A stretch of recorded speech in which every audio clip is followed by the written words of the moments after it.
بچپن میں طے شدہ رشتے بہت کم راز آتے ہیں کیونکہ بچوں کے مزاجوں کا پتہ نہیں ہوتا۔ امی جان کو اپنی بہن سے بہت محبت تھی، لہٰذا انہوں نے دور اندیشی سے کام نہ لیا، صرف اپنی بہن کی خوشی کی خاطر مجھے خالہ کی پھیلی ہوئی جھولی میں ڈال دیا۔ شادی کے بعد پتہ چلا شوہر اچھے کردار کا نہ ہو تو شادی عذاب ہو جاتی ہے۔ وہ رنگین مزاج شخص تھا، مجھے اپنے شوہر کی محبت نہ ملی، بلکہ اس نے اپنی رنگ رلیوں کی وجہ سے میری زندگی اجیرن کر دی۔ میں قسمت پر شاکر رہنے والی عورت تھی، کسی سے شکوہ نہ کیا۔ وقت پلک جھپکتے گزرنے لگا، 2 بیٹیوں کی ماں تھی، سوچا کہ ان کی اچھی پرورش کرنے میں اپنے دکھوں کو بھلا دینا چاہیے۔ اب نواز تو ٹھیک ہونے سے رہے کہ وہ ان میں سے تھے جنہیں پوتڑوں کے بگڑے کہا جاتا ہے۔ وقت کے ساتھ بچیاں بڑی ہو رہی تھیں، مگر وہ اپنی اولاد سے لاپرواہ رہے اور میں اولاد کی نعمت سے مزید سرفراز ہوتی گئی، یہاں تک کہ میرے آنگن میں 4 بچے کھیلنے لگے۔ اب مجھے شوہر کے بارے میں سوچنے اور کڑنے کی کب فرصت تھی؟ یہ بچے ہی میری آنکھوں کا نور اور دل کا سرور تھے۔ میں نے ساری توجہ ان کی پرورش پر لگا دی، یہ فکر چھوڑ دی کہ کب میرے گھر کا سربراہ گھر سے جاتا ہے اور کب واپس آتا ہے۔ بچے زیادہ ہو گئے مگر نواز نے خرچے میں اضافہ نہ کیا۔ خرچہ کم پڑنے لگا، جوں تو گزارا کرتی تھی، مگر ان سے لڑتی جھگڑتی اس وجہ سے نہ تھی کہ اس لڑائی جھگڑے کا میرے بچوں پر برا اثر پڑے گا۔ جو مرد گھر میں دلچسپی نہیں رکھتے اور باہر اپنی خوشیاں تلاش کرتے ہیں، آخر ان پر برے دن آ جاتے ہیں۔ مجھ پر بھی وہ برا دن آ گیا جب مجھے خبر ملی نواز نے دوسری شادی ایک رقاصہ سے کر لی ہے۔ یہ اطلاع میرے لیے موت کی خبر جیسی تھی، کیونکہ میں جانتی تھی کہ اب مجھے اکیلے ہی اپنے بچوں کو پالنا پوسنا ہوگا۔ میرا اندیشہ درست نکلا۔ دوسری شادی کرنے کے بعد نواز گھر کا رستہ بھول گیا۔ اس نے ایک نیا گھر جو بسا لیا تھا، رفتہ رفتہ اس نے خرچہ دینا بھی بند کر دیا۔ میں نے لوگوں کے گھروں سے کپڑے لا کر سینے شروع کر دیے، مزدوری تلاش کرتی، سردیوں میں رضائیاں سلائی کرتی، گرمیوں میں کچھ اور چھوٹے موٹے کام ڈھونڈتی، کھانا ایک وقت پکاتی، ایک وقت ہم چنے کھا کر سو جاتے۔ ایسے کانٹوں بھرے دن بسر کر کے میں نے بچوں کو پالا، کسی کے آگے ہاتھ نہیں پھیلاتی تھی، کھانا کم کھاتی، بچوں سے کہتی بھوک نہیں ہے، وہ جانتے تھے کہ میں جھوٹ بول رہی ہوں تاکہ وہ پیٹ بھر کر کھا لیں۔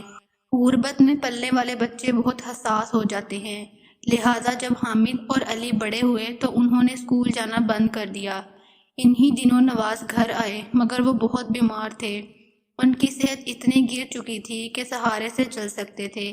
دوسری بیوی بنگلہ اور گاڑی سب مال و دولت لپیٹ کر انہیں اس عالم کمپسری میں پہنچا کر ناتا توڑ چکی تھی۔ جب کوئی دیکھنے والا نہ رہا، آخر کار میں یاد آئی اور گھر آئے تو بستر پر پڑ گئے۔ ان کو جگر کا کینسر ہو گیا تھا اور اب بیماری آخری سٹیج پر تھی۔ میرے پاس پیسے کہاں تھے کہ ان کا علاج کراتی، لیکن ان کی بیماری نے بھی مجھ کو زحمت نہ دی اور وہ چند روز باقی ماندہ زندگی کے دن ہمارے پاس گزار کر اللہ کو پیارے ہو گئے۔ میرے بچوں نے شاید باپ کا آخری دیدار کرنا تھا، سو کر لیا۔ میرے چچا زاد بھائی کی شہر میں ورک شاپ تھی، میرے بچوں نے وہاں جانا شروع کر دیا تاکہ کام سیکھ لیں اور 4 پیسے بھی کما کر گھر لا سکیں۔ جب انہوں نے پوری طرح کام سیکھ لیا تو ان کو روز کی اجرت بھی ملنے لگی اور گھر کا گزارا چلنے لگا۔ ان دنوں میں بیمار رہنے لگی تھی، زیادہ محنت نہیں کر سکتی تھی، بہت غم ہوتا تھا کہ میں نے کیا سوچا تھا اور میرے بچے کیا بن رہے ہیں۔ میں نے تو ان کو پڑھانے لکھانے اور اعلیٰ تعلیم دلانے کا خواب دیکھا تھا، ان کو ڈاکٹر اور انجینئر بنانا چاہتی تھی اور یہ ورک شاپ میں مستری بن رہے ہیں۔ اللہ کا شکر ہے چلو پھر بھی میرے بچے ہنرمند تو ہو گئے ہیں۔ بچے مجھے تسلی دیتے، غربت تو انسان کو سڑکوں پر بھٹکاتی ہے، بیکاری تک بنا دیتی ہے، ہم پھر بھی کوئی کام تو سیکھ گئے ہیں۔ وہ اپنی ننھی سی عقل سے میرا حوصلہ بڑھاتے تھے اور میں آنسو پوچھ لیا کرتی تھی، لیکن مجھے ان کو کام کرتے دیکھ کر بہت دکھ ہوتا تھا کہ یہ تو ان کے پڑھنے لکھنے اور کھیلنے کودنے کے دن تھے۔ بڑے بیٹے کو پڑھنے کا بہت شوق تھا، جب وقت ملتا وہ کتابیں لے کر بیٹھ جاتا۔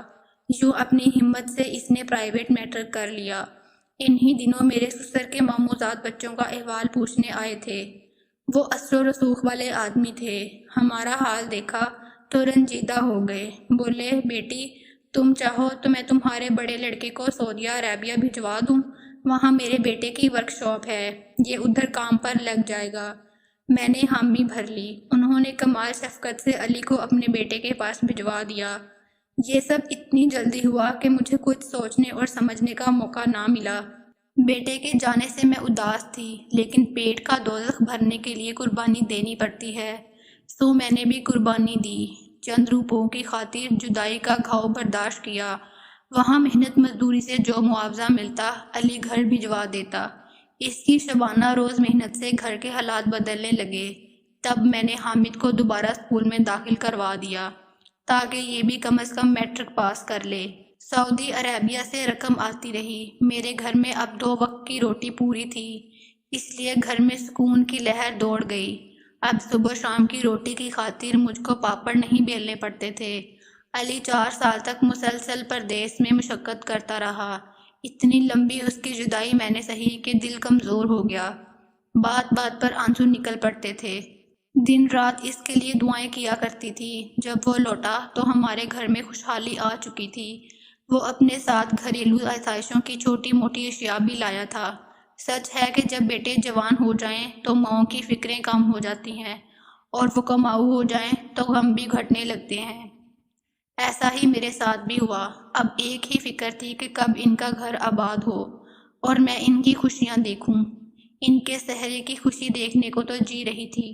میں نے اپنی پڑوسن کے سامنے دامن پھیلایا اور اس نے اپنی دونوں بچیاں میرے دونوں بیٹوں کے عقد میں دے دیں۔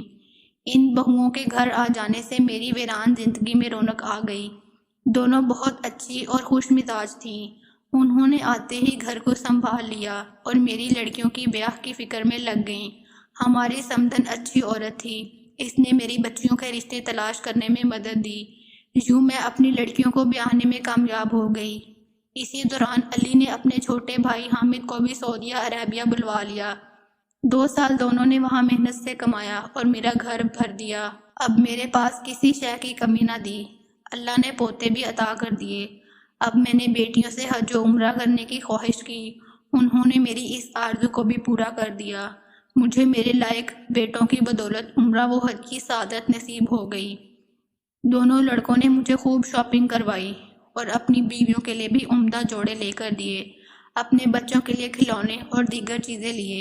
میں لدی بھدی گھر لوٹی، گویا اب میری سب خواہشیں پوری ہو گئیں۔ بیوی بچوں کے لیے ہمارا گھر سکون کا گہوارہ تھا۔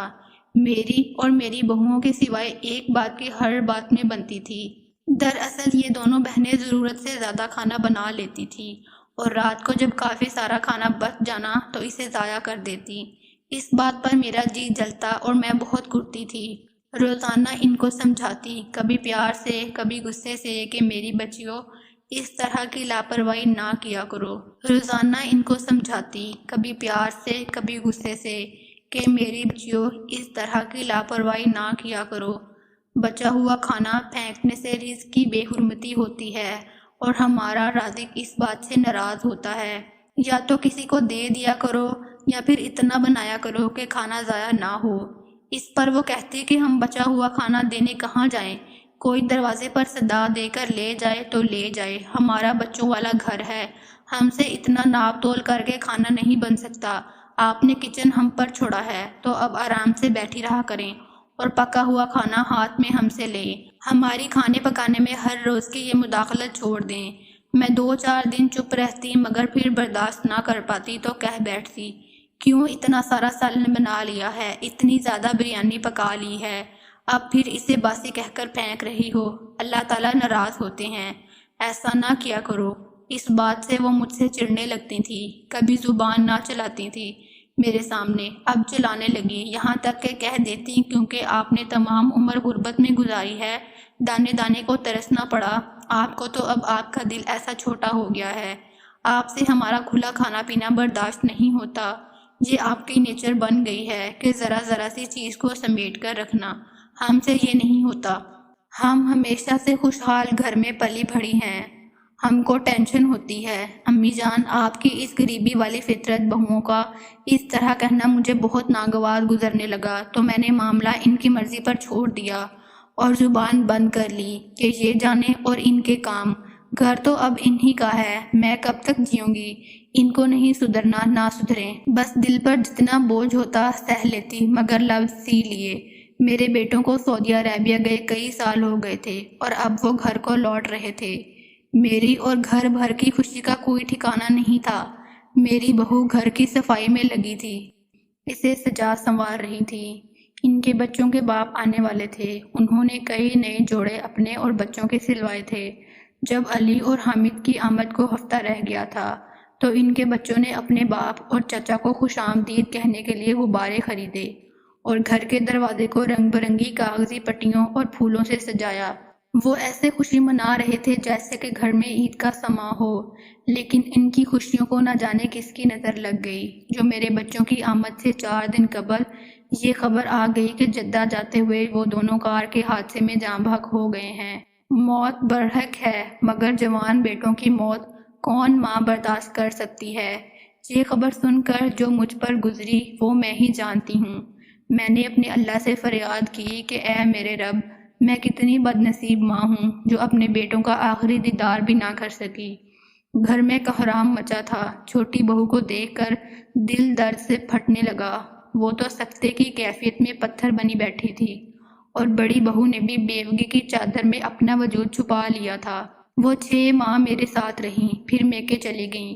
میں نے بھی ان کو نہیں روکا کیونکہ جوان تھیں اور جوان بچیوں کو اب میں نہ سنبھال سکتی تھی۔ ان کے والدین زندہ تھے، وہی ان کو سنبھال سکتے تھے۔ جس وقت وہ بچوں سمیت چلی گئیں، میں نے رو کر کہا اے کاش بیٹے خریدے جا سکتے، زندگی لوٹائی جا سکتی تو میں اپنا سب کچھ دے کر ان کو لے آتی۔ اتنی پیاری بہوؤں کو اس طرح بے آسرا ہو کر گھر سے جانے نہ دیتی، لیکن بیٹے وہ انمول دولت ہیں جو خریدنے سے نہیں ملتے، البتہ سڑکوں پر اور جگنوں میں تہ تیغ ہو جاتے ہیں تو ان سانحوں پر سوائے صبر و چارہ نہیں ہوتا۔ میری بہوؤں کے والد جب تک زندہ رہے انہوں نے میرے پوتوں اور پوتی کا کوئی تکلیف نہ ہونے دی۔ تمام خرچہ ان کا اٹھاتے تھے اور میرا بھی خیال رکھتے تھے، لیکن ان کا انتقال کے بعد میری بہوؤں پر بھی وہی دن آ گئے جو مجھ پر آئے تھے۔ انہوں نے بھی میری طرح محنت و مشقت شروع کر دی۔ اپنے بچے پالنے کے لیے ان کی قسمت بھی مجھ جیسی ہوئی۔ ایک دن میں ان سے ملنے گئی، مجھے اپنے پوتے نظر نہیں آئے۔ میں نے ان کے بارے پوچھا کہ فراز اور سرفراز کہاں ہیں؟ بہو بولی کام پر لگا دیا ہے، وہ ورک شاپ میں کام سیکھنے گئے ہیں۔ یہ سن کر میرا کلیجہ کٹ گیا۔